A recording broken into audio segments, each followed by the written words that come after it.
What is up, guys? Back at it. Let's talk about back at it. I didn't even plan that. We're gonna keep it in there, punny.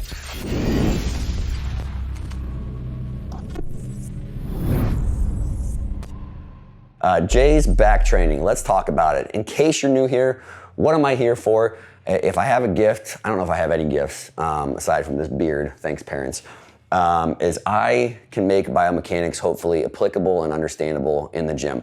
I've spent a lot of time and way too much money trying to understand biomechanics of training as much as I possibly can. And again, even though there's definitely people, you got some engineering degrees out there, you're gonna be smarter than me. Again, if something I'm good at is basically seeing it in the gym, why does that even matter? Because no matter how you slice it, and no matter what everybody wants to focus on, if you're a good chemistry person, physiology person, at its start, at its core, at its base, training is force applied to the body. So if you can better understand where that force is relative to the joints, what different exercises bring to the table, you're gonna have a better, more unemotional understanding of training. And so you won't necessarily look at things so much more as good or bad or, hey, this is awesome just because so-and-so did it. You'll say, hey, you know, force and my feelings don't have to coexist. I can actually look at, hey, this is the force here, this is the range of motion here, and again, hopefully make better, again, like I said, unemotional training decisions. Also, if I try and do something, if I look at I consider relatively unique experience in the industry, is I like to find balance in a really, in general, not so great space out there as far as people trying to educate people for training. Now again, there are literally dozens of great educators, so don't be sensitive if you think I'm talking about you. I'm only talking about you if you're one of the crappy ones. So what do I mean? What's the issue with that? Well, we have a lot of educators out there that aren't actually educated. Most of their education comes from other people on social media. And again, while structured education certainly isn't the most important thing, it is a big factor as well too. And again, no bragging, I have more structured education between my degree and certifications than 99% of trainers out there. So again, I've spent a lot of time. It's more about the time, effort, and investment and growth mindset, I think, of trainers wanting to get better. And the other issue that we have out there is we have a lot of trainers telling people how to train that haven't actually trained anyone. That one actually bothers me a little bit more. So that's where my most experience, and I actually consider the greater part of my education, is I've spent 20 years training human beings in front of me, full-time, even before that, the start of my career, 70 to 80 hours a week, training everyone from Mr. and Mrs. Jones, your normal average client, all the way up to multiple-time Olympia champions across all different categories. So I look at all that not as, hey, I'm great or better or whatever. I look at all that as, hey, that's definitely a unique perspective where I try not to polarize things like everybody else does and try and say, hey, let's just look at this stuff as it is what it is. And again, people that are just pure meathead self-proclaimed can do a bunch of stuff right. People that are super duper nerds can do a bunch of stuff right, but it's generally not this definitive right or wrong stuff. It's all about context, individual application. So rant over there, we're gonna look through some of his exercises. We're gonna look mainly at all the stuff that Jay did well. Again, this should be very clear that I don't think anyone trains perfectly, but I think a lot of people are just kind of shooting fish in the barrel where we look at somebody that's just swinging weights around like a ding dong. I don't need to make a video that says, hey, don't swing weights around like a ding dong. I'd rather focus on the majority of stuff that Jay did right, especially for his standout body parts. Jay's back does not get enough acclaim. Maybe it does, I don't know. But he had to stand next to Ronnie Coleman's back for basically a decade. And for him to be able to hang and beat him a couple times really speaks a lot to how awesome his back was. And again, speaks to that he definitely did a lot of very good stuff in his training as well too. So just because I'm saying this, don't go and find something and say, oh, look at Jay did this, whatever. If you feel like you did something too fast somewhere or something that does make sense, don't do it. But I'm gonna point at the stuff that he did that you probably should do. And I'm gonna talk about a couple other things you should consider as well too. So one, a lot of people look at awesome meatheads like Jay and say, hey, don't overcomplicate it stuff. Look how Jay did it. If you didn't watch some of the other videos, Jay has said himself out of his own mouth that education is massively important. He also says some stuff down here. I'll skip to this part first. He says, write everything down. Write everything down. Write down your training. Write down your nutrition. Write down your weight. Track everything. We are in a state in the industry now where people will hear one thing or see one study and say, ask people, what does this do? What's the effect? Without ever trying things. If you don't have any structured thing that actually where things stay the same over periods of time, where you can actually throw in one different variable and see what happens, then it's all just pointless. It's just something fun to talk about maybe. So if it's fun to talk about that stuff, have at it. But if you're asking, how do I produce better results? And you want to know what one variable does, what's a good study? The best studies control the most variables. If you have 12,000 moving parts and you want to change one thing and know what happens, you're never going to know. So take Jay's advice, write everything down and then map everything out. He says, map things out, try things different, try it all. And so like I've said in a previous video, educate yourself, get some great guardrails from all the awesome education we have out there, all the awesome, I'm not throwing research on the bunch, tons of great research out there. Get some guardrails. You don't have to try things at the extreme of goofballness. Get things kind of, okay, here's the spot that we want to be in. This all makes sense. And then try stuff. Write it down, document it, see what happens all on your own. And then always put some of this stuff in here to consider too. I'm well aware that Jay Cutlers is an IFBB pro. He might have done some vitamins at some point in time. I get it. You can write PEDs and drugs and steroids all you want down in the comment section. Good for you. And you can also write genetics. I'll say here, Jay said himself in his first year of training, he went from, I believe, 175 to 225 or 220, something like that. He put on 50 pounds in his first year of training. I would be willing to bet a large amount of money he was natural as well too. So if this isn't you, then that's the reality of, again, one of Jay's quotes is, just because someone else did it doesn't mean you should do it as well too. So all that stuff can coexist. You can use your brain, you can try things on your own, you can realize just because Jay did something doesn't mean it's gonna be perfect. And let's go through and look at some exercises, and hopefully we will now look at things, think about things a little bit more logically and unemotionally. And my voice doesn't always sound like this, but here's what we got for today. So first thing you'll see, I saw a trend, and again, I'm not gonna say I've watched every single Jay Cutler video in the entire universe, but it seemed to have a trend that he started lots and lots of his workouts with pull down type stuff. And you can make a pretty strong argument that most bodybuilder type people should bias lats over thickness. Now again, I said most, I said should. I didn't say everyone, I didn't say have to. So again, if you really, when you turn sideways, you disappear, you have no thickness, you have no erectors, you have no mid-back, and you're just wide and you just look like a swimmer, then maybe that's not you. But a lot of people, I think it's a good practice because lats are so important for so many poses. Front relaxed, rear relaxed, or if you just want to pose in the mirror in front of your girlfriend or boyfriend, then obviously having a V-taper looks great as well too. And lats will have more of an impact on that V-taper look than would back thickness per se. So he started a lot of stuff with pull downs. The thing that I want to highlight on here, a couple things that I want to highlight on here. One is arm path. So again, I'm not saying this is the only arm path, but if we look at how high he's got, if we're going to look at this joint angle, so again, we'll call that pretty darn open angle. So let's say if this is 180, maybe he's at 140-ish or something. We don't have to get too, yes, maybe all the way overhead. 180 isn't great. I think this is a pretty good spot to go to. And where does he pull it? Let's see if I can actually get a video where I can actually see his upper arm finishing. Well, we can see on the other side. Let's go to the other side. And where does he pull it to? He pretty much completely closes that angle. So why do I like this arm path? So this arm path, when I say this arm path, I mean kind of a shoulder width arm path. It allows for a lot of range of motion. And I think the notion of efficiency in training is good. If you're going to only do one pull down, I really tend to bias or professionally prefer this neutral grip because it takes it to about as long of a lat as you should get. And if you can take it there, and especially with a good machine, you can tuck it and finish and shorten that lat, have at it, why not? Now, what I didn't say was that this stuff is bad. This stuff is great. Any type of wider grip pull down, and guess what? There's literally an ocean of stuff between here, but that's the problem with studies is we talk about everything with sagittal and frontal plane and all that kind of stuff. There's planes in between here and here, and a lot of people will actually feel the most comfortable in here. So all of those are great options. All of these are good for lats. All of those bias those lower lats as well too, just meaning of that broad origin, the lower insertions of those origins. Pull downs are great for that.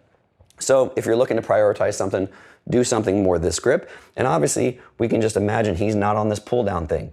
This could be something with two handles. So everyone gets emotional about how their force is applied to their body. Guess what? Your body's not emotional. So if you don't want to do this underhand grip, that can be tough for a lot of people, tough on their elbows sometimes, tough on their wrists.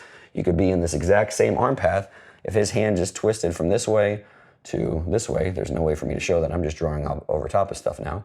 If his hand goes from this way to this way, a lot of people will actually feel more comfortable in the neutral grip. So again, as far as your lat's concerned, because your lat only lives crossing over that joint down here, it doesn't have to be this bar, it doesn't have to be this handle. It could be a machine that has two handles. It could be a cable with two handles.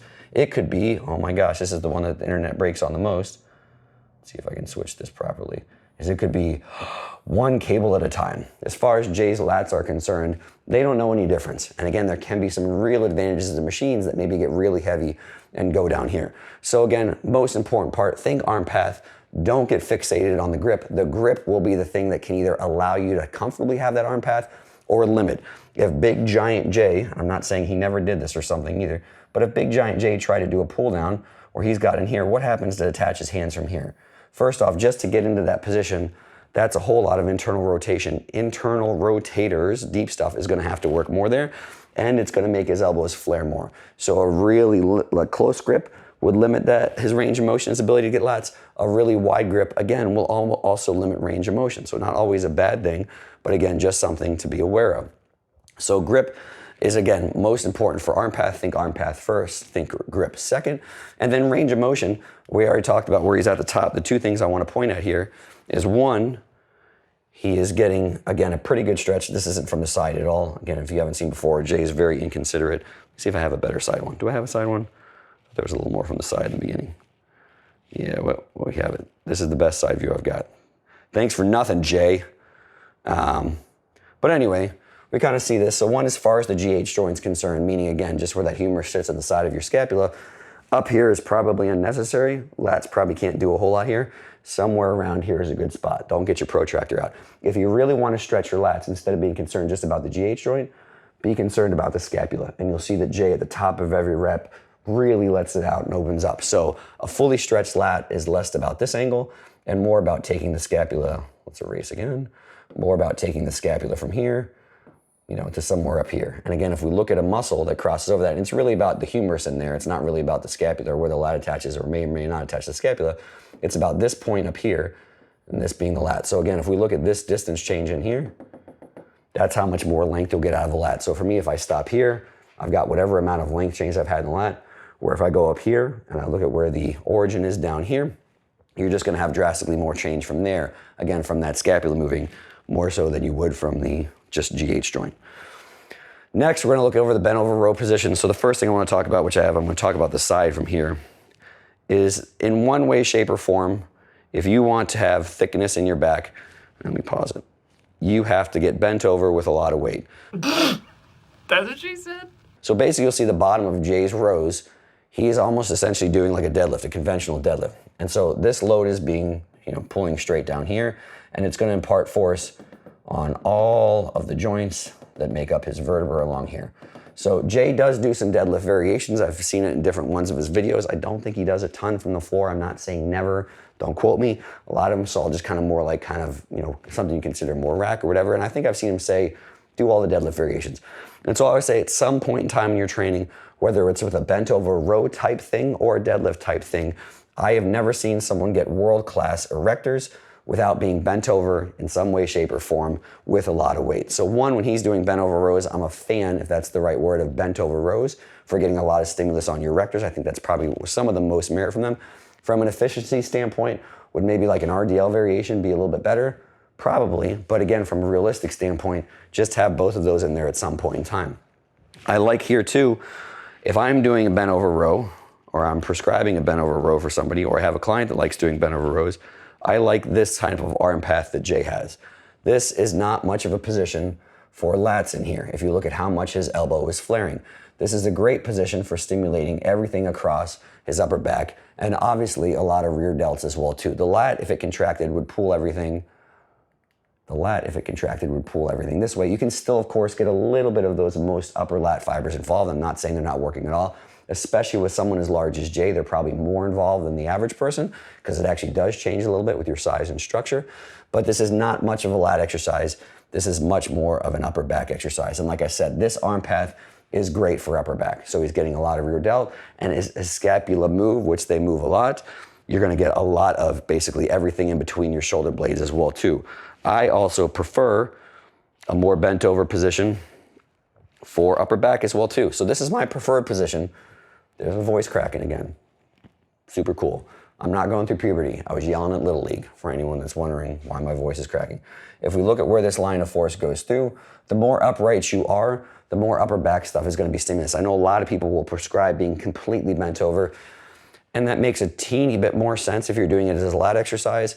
But bent over rows are a bad lat exercise. Sorry, very, very limited of range of motion, only over loads of very short, small positions. So even if you're bent all the way over, even if you have a more tucked arm path, I'm not saying not to do them. I'm just stating the fact that when you're in the more stretched position, there's no challenge. When you're in the top position is the only place that there's challenge. So being bent over will produce more lats, but it's basically like, why would I pick an exercise that trains that much of a muscle as a fully shortened position? Almost no one does that exercise anywhere else, except for lateral raises, just as stupid. Sorry. So again, if I'm doing bent over rows, I like them for back thickness, meaning erectors and upper back, and that is how Jay is doing this. And then all I want to highlight from here is you can watch actually the cadence that he goes here.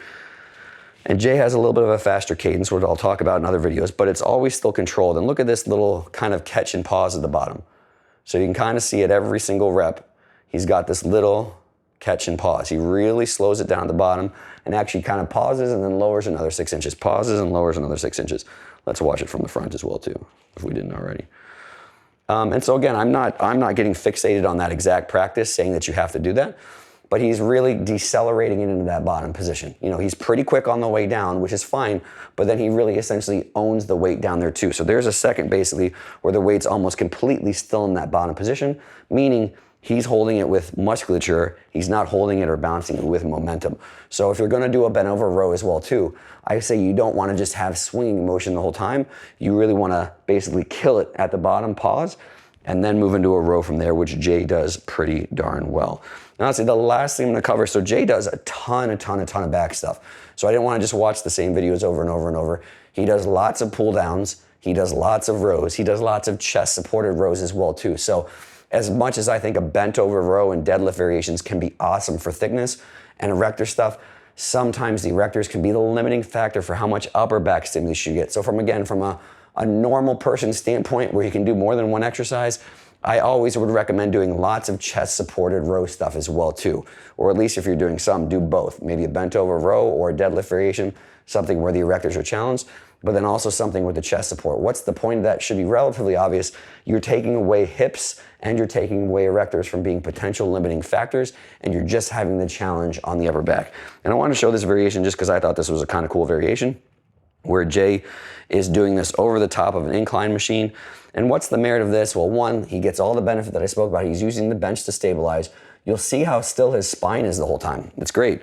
Because again, that's a big mistake. The more your spine is moving, if you're trying to just train upper back musculature, the more you're using other stuff, erectors, and if there's rotation stuff, and the less you're using upper back. The other cool thing that he does here, I'm gonna see the best way that I can draw this, is he hangs on. There you go, he gave me, good job, Jay, you did a great job here. He's hanging on here. So a lot of people don't think about this is actually one of my favorite ways. If you're going to do a bent over dumbbell row, I don't program a whole lot of bent over dumbbell rows. What's the main reason that I don't? Is because if you are training, again, when you're doing one arm at a time, and unless you have your hand in basically any position other than what Jay has right here, not only do you have all the challenge of, I can draw all the lines here of, okay, here's the line of force from this, here's how it's challenging the shoulder joint, here's how it's challenging the scapula. But the thing a lot of people neglect is if I take a weight and I just stand here and I pull as hard as I can this way, even me standing like this, what does that weight want to do? That weight wants to rotate my whole body. It wants to rotate your ribs relative to your pelvis. If you keep it still, or if you move, something other than upper back or lats is going to be working. So if you're one of these people that rotates at the bottom, and I'm not saying protracts, so like Jay's doing here, he has a lot of protraction, which I'm saying is fine, you want as much of that as you can, but as soon as your ribs rotate relative to your hips, that's gonna be obliques. That's the main muscle that's responsible for those two joints rotating relative to each other. So if you move when you do that, you are also creating a ton of oblique stimulus. Anytime you're rotating, both sides are working. So you're creating a ton of oblique stimulus, even if you're holding still. So you say, well, I'm holding really still and I'm just doing them really strict. I've got a hand on a bench or whatever. If you are doing that, then basically your obliques are still working ridiculously hard in an isometric. So I would say they're gonna be a little less stimulus than if you're moving, but it's still a lot of stimulus. Why does that matter? For some normal person, it might not matter a whole lot. I'm not saying it's a big deal, but working with a ton of competitors, I think it's a very subtle way to make obliques bigger.